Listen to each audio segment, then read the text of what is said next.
Ito ang mainit na balita na dapat malaman at mapanood ng taong bayan at pinag-uusapan ngayon sa mundo ng social media na tila ayaw ipalabas ng bayarang media. Korte Suprema, tila ginimbal ang lahat na kumakalaban sa dating Pangulong Rodrigo Duterte matapos subukang idiin patungkol sa kaso ng AGK. Ang dating Pangulong si Rodrigo Duterte tila nasampal ng katotohanan at kahihiyan matapos ang kumpirmadong anunsyo na binasura na at gawing final ng Korte Suprema ang desisyon nito na hindi nabuksang muli ang mga kasong pinipetisyon laban sa dating Pangulo na si Rodrigo Duterte. Kaya ayon pa nga sa marami sa ating mga kababayan, wala na, tapos na ang laban, tinalo pa sa Korte. Pero bago natin simulan ang balitang politika ngayon sa Pilipinas, kung ikaw ay bago pa lamang sa aming channel, ay please huwag kalimutang mag-subscribe at i-click ang notification bell. Huwag din kalimutang mag-like para mas maging updated ka palalo sa lahat pa ng bago naming mga uploads.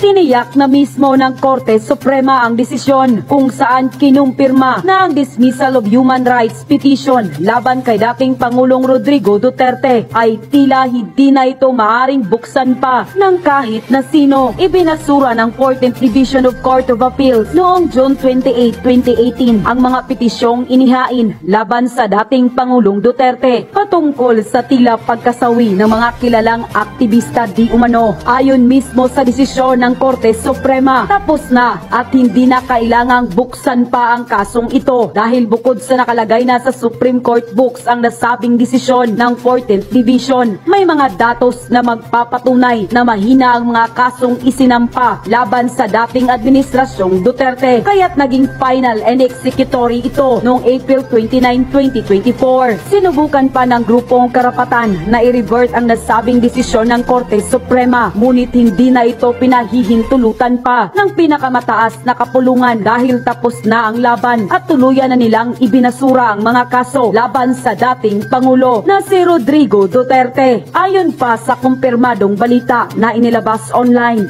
ng Enquirer.net, dismissal of human rights petition versus Duterte reaches finality. The dismissal of petition for protective writs filed by several human rights groups where former President Rodrigo Duterte was impleaded has attained finality. In a document made public Thursday, the Supreme Court has already released the entry of judgment for the case of which a decision has become final and executory on April 29, 2024. Under court rules, an entry of judgment means the decision was already recorded in the SE's book and can no longer be appealed or revised. The case was about the petition for review filed by Karapatan Rural Missionaries of the Philippines, RMP, and Gabriela that sought a reversal of the Court Appeals decision, dismissing their petition for writs of amparo and habeas data to protect their members. The said petition was dismissed by the 4th Division of the Court Appeals on June 28, 2018. The petition for review and certiorari filed on June 28, 2019 at the Supreme Court, which raised issues on the CA decision, was followed by 2 or more manifestations filed by Karapatan after the extrajudicial killing of 3 of its human rights workers, Zara Alvarez, Ryan Hubilla, and Nelly Bagasala, who were supposed to testify in the hearings. Karapatan expressed dismay over the SC decision. Unquote.